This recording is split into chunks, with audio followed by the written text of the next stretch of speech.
When you begin to examine the grand civic buildings of the 19th century, the exhibition halls, the opera houses, the libraries, and government palaces, a simple question emerges that seems almost too basic to ask. How were they powered? Not in theory, in practice. The day-to-day operation of structures so vast they still dwarf many modern buildings. The illumination of spaces that could hold tens of thousands of people. The machinery, the elevators, the ventilation systems, the fountains that ran continuously for months on end. The official answer is straightforward enough. Gas lighting, supplemented later by early electrical systems, steam generators, battery arrays. But when you begin to calculate the actual requirements, the kilowatts needed, the fuel consumption, the infrastructure to support it all, something curious happens. The numbers become difficult to reconcile with what we know about the technology available at the time. This is not an investigation that begins with answers. It begins with arithmetic, with logistics, with the simple question of how things actually worked. Consider the Crystal Palace in London, constructed for the Great Exhibition of 1851. The structure covered nearly 1 million square feet, almost 300,000 panes of glass, 5,000 iron columns. The entire building assembled in 9 months with a workforce using hand tools and rudimentary machinery.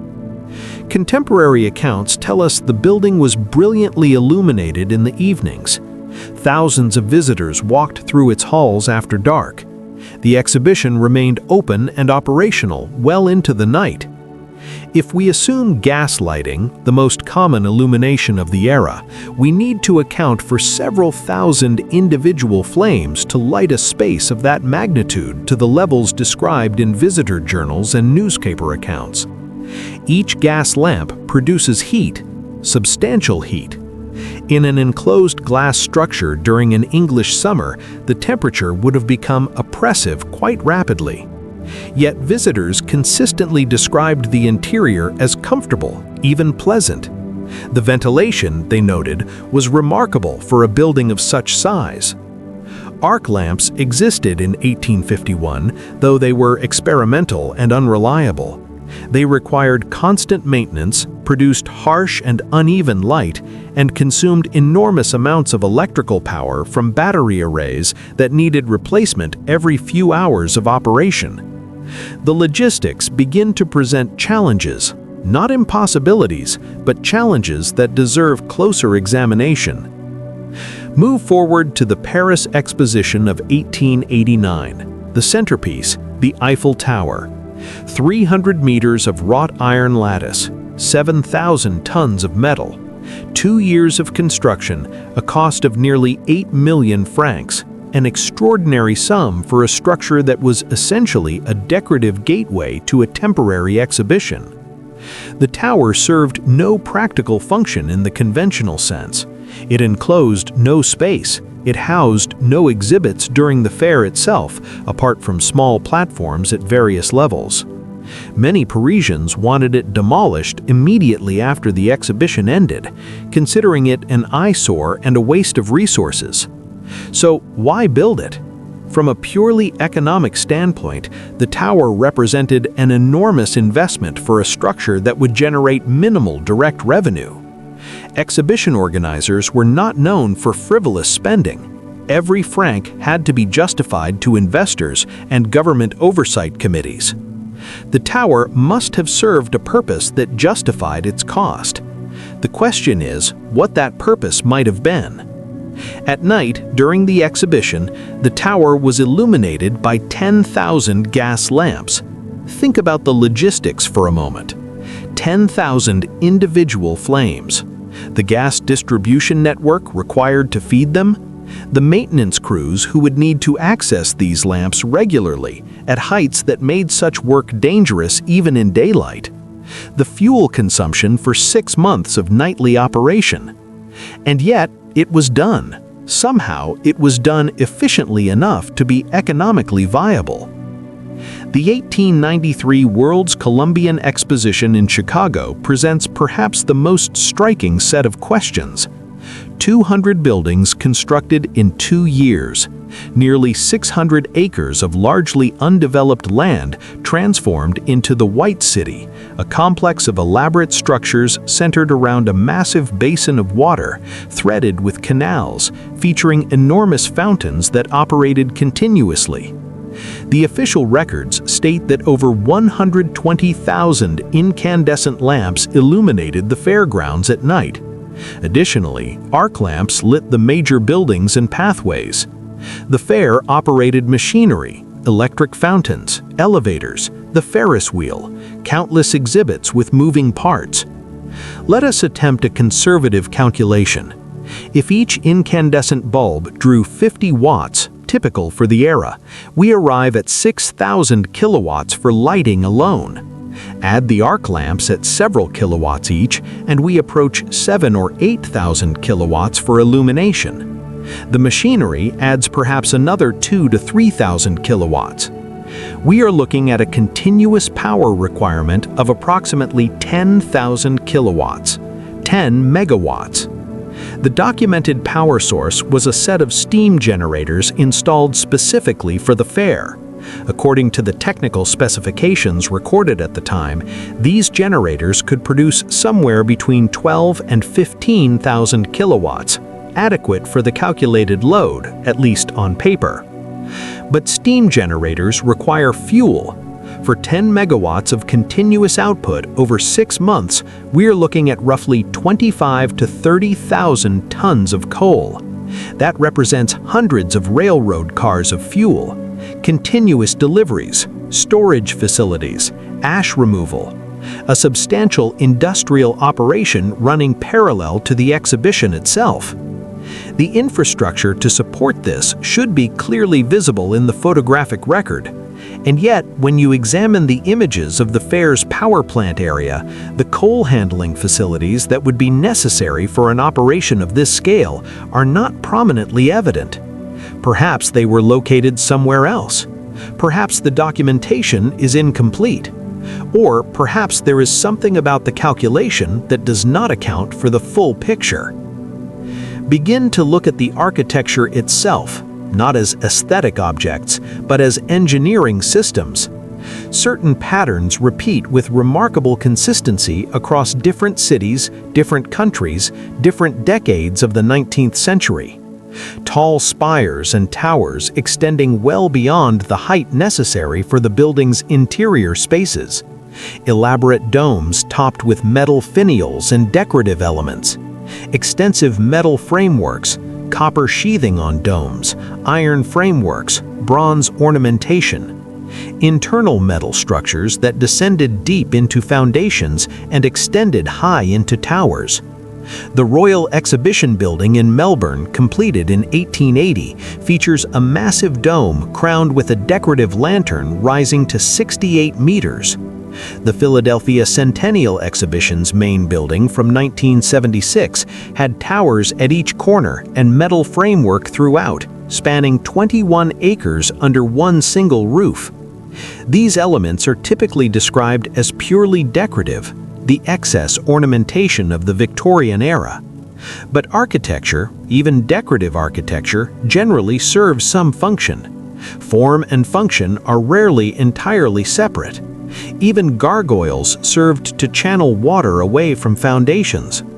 Could these architectural elements have served purposes beyond decoration? Not purposes we would necessarily recognize today, but purposes that made sense within the context of how these buildings actually worked. Consider the water, the fountains, the reflecting pools, the canals, the elaborate water features that dominated every major exhibition ground of the 19th century. The Chicago Fair centered around a vast basin. The Paris Exposition of 1889 featured the monumental Fountain of Progress, with jets reaching heights that required substantial pumping pressure. Vienna's World's Fair of 1873 incorporated extensive artificial waterways throughout the exhibition grounds.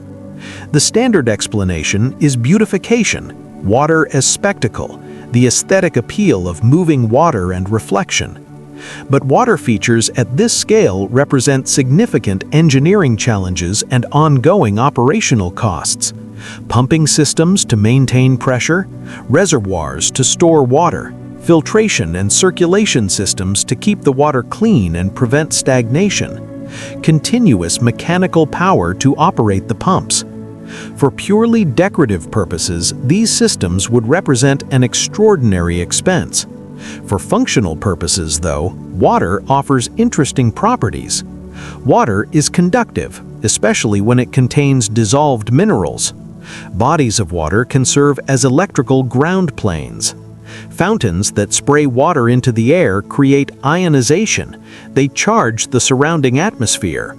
The combination of conductive water features, metal frameworks, and tall structures creates, at least in theory, water is conductive, particularly when it contains dissolved minerals.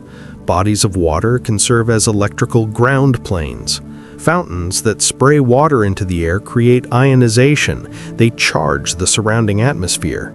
The combination of conductive water features, metal frameworks, and tall structures creates, at least in theoretical terms, the components of a system for managing electrical potential. This is speculation. But it is speculation based on established physics, not fantasy. Atmospheric electricity exists. Potential differences between ground and atmosphere can be substantial, particularly during certain weather conditions. Conductive structures can capture and channel such potential differences.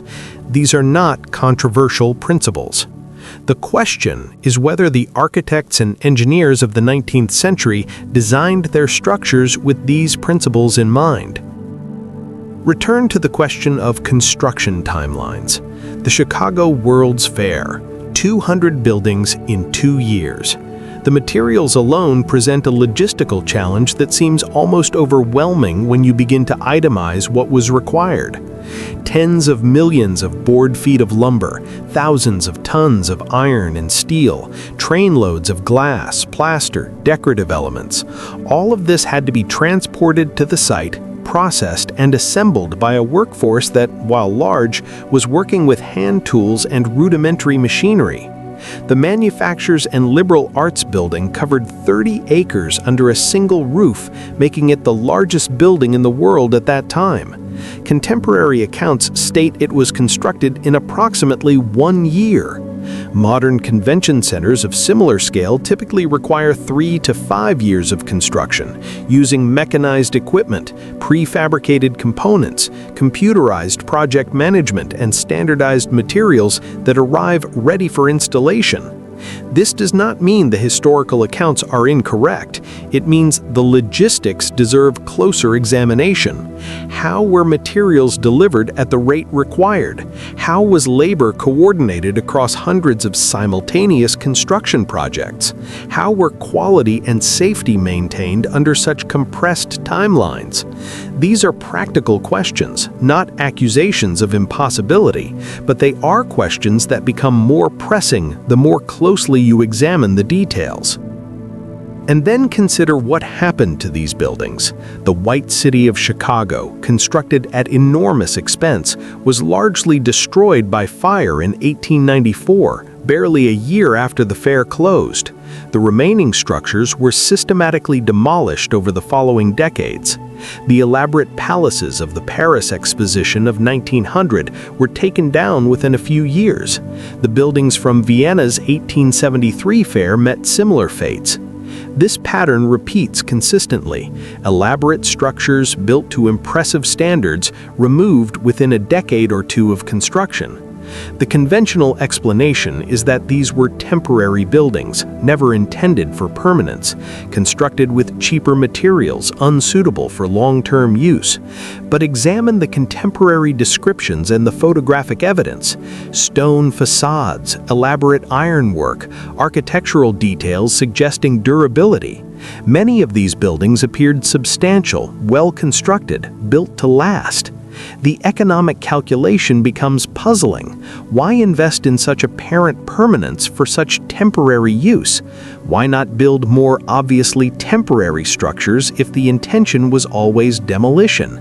Unless the buildings served a function during their operational period that extracted sufficient value to justify the construction cost, value beyond admissions fees and vendor revenues. Unless they became expensive maintenance liabilities once that function was no longer needed or no longer economically viable. The scientific context matters here. The understanding of atmospheric electricity in the 18th and 19th centuries was more sophisticated than is generally remembered. Benjamin Franklin's experiments in 1752 established that lightning is electrical in nature, but his investigations went further. He erected iron rods on buildings, documented charge accumulation, studied the relationship between pointed conductors and atmospheric electrical phenomena. His contemporaries across Europe pursued similar lines of inquiry. Abbé Nollet in France, Giambattista Beccaria in Italy. By the early 19th century, researchers had documented that atmospheric electricity varies with weather conditions, altitude, and time of day.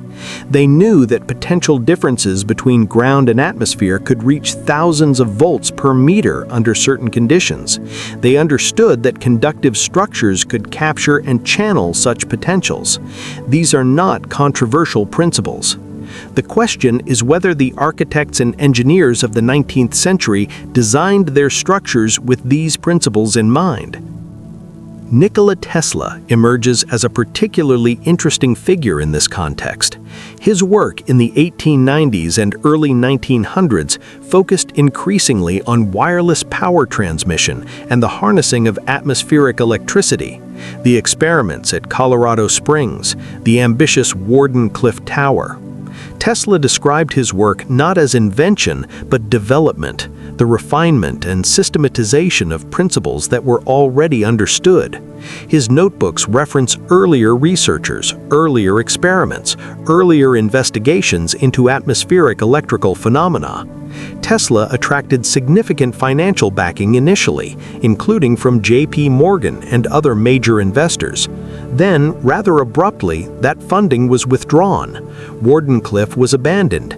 Tesla's wireless power ambitions were set aside. The conventional explanation is that his ideas were impractical, that he could not deliver on his promises, that the technology was not viable. But consider the timing. Tesla's most ambitious work on wireless power coincided with the massive deployment of centralized electrical grid infrastructure. The choice between these two approaches was not purely technical, it was economic and institutional. Wire-based distribution creates metered, controllable power. Consumption can be measured and billed. The infrastructure requires substantial capital investment and generates ongoing revenue through maintenance and upgrades. Power generation concentrates in the hands of large utilities with the resources to build and operate generating plants. Wireless power distribution, or the harnessing of atmospheric electricity, creates very different economic incentives. The infrastructure is potentially decentralized. Metering becomes problematic. The barriers to entry might be lower once the principles are publicly understood. The question is not whether Tesla's technology worked in some absolute sense.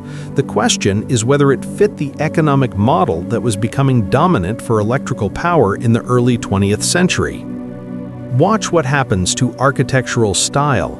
The ornate vertical structures of the 1890s give way rather quickly to the horizontal minimalist designs of the 1920s and 30s. The 19th century emphasized tall spires, elaborate ornamentation, extensive metalwork, integration of water features, structures that reached upward. The early 20th century shifted to flat roofs, minimal decoration, elimination of non-functional elements, structures that spread outward rather than rising. The standard explanation is changing aesthetic preferences, the rise of modernism, Louis Sullivan's principle that form follows function, the influence of movements like Bauhaus. But aesthetics do not change in a vacuum. Form does follow function, but function is determined by available infrastructure and technology. The early 20th century saw rapid deployment of centralized electrical generation and grid distribution. Power plants at centralized locations, distribution networks carrying electricity to consumers, transformers stepping voltage up for transmission and down for use.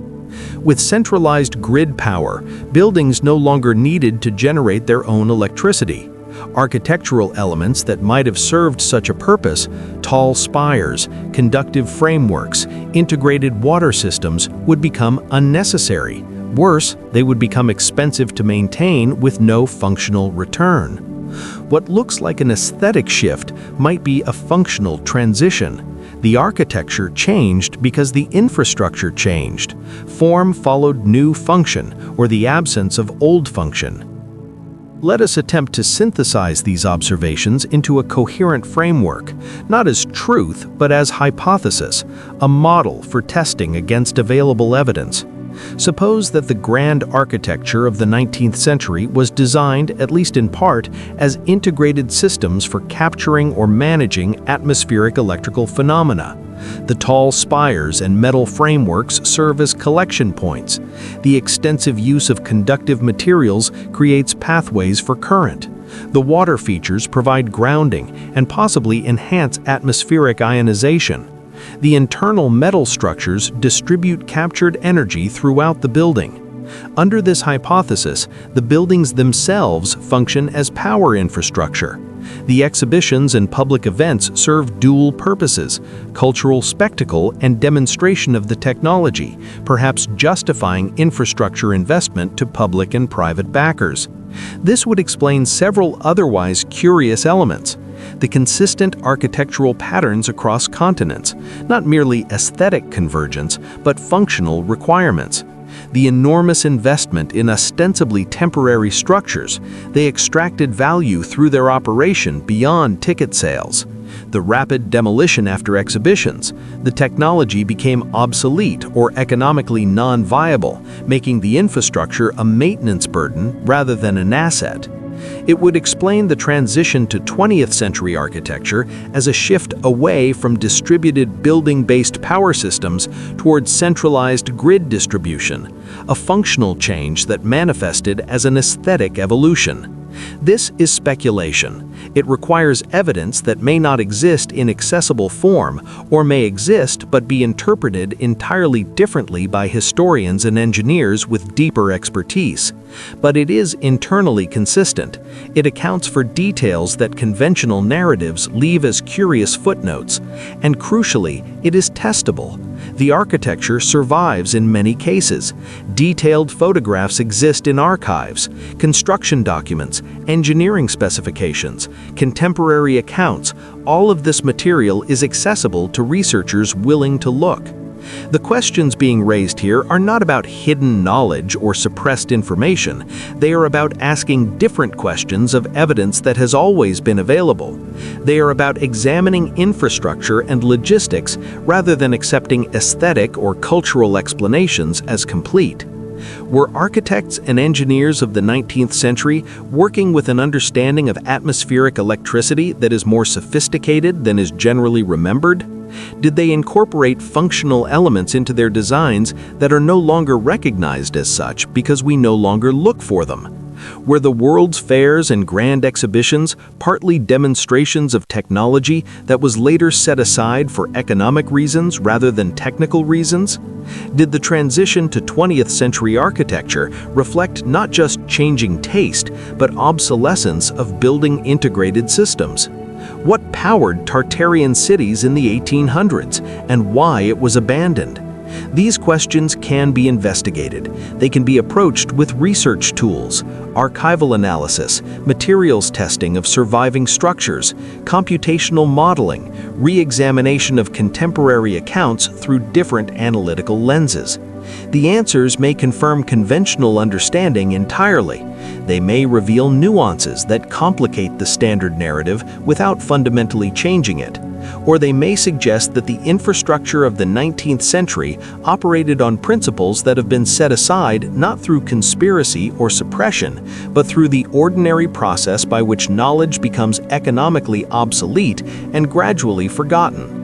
This investigation does not conclude. It pauses. The evidence remains available. The questions remain open. The invitation is to look again at what has always been visible, but perhaps not fully examined. To calculate the logistics of powering structures that still stand. To trace the architectural patterns that repeat across continents and decades.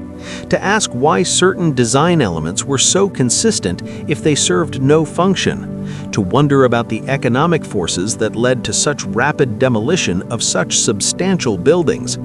To consider the possibility that the past understood things differently than we assume, not better or worse, but differently. That capabilities existed which are no longer part of our working knowledge because they no longer fit the infrastructure or economic models we have built.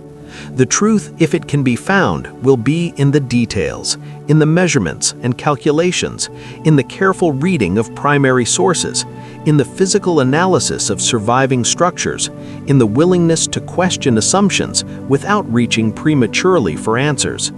The past is not always what we think it was, and sometimes the most significant discoveries come not from uncovering what was hidden, but from seeing clearly what has been in plain sight all along, waiting for someone to ask the right questions.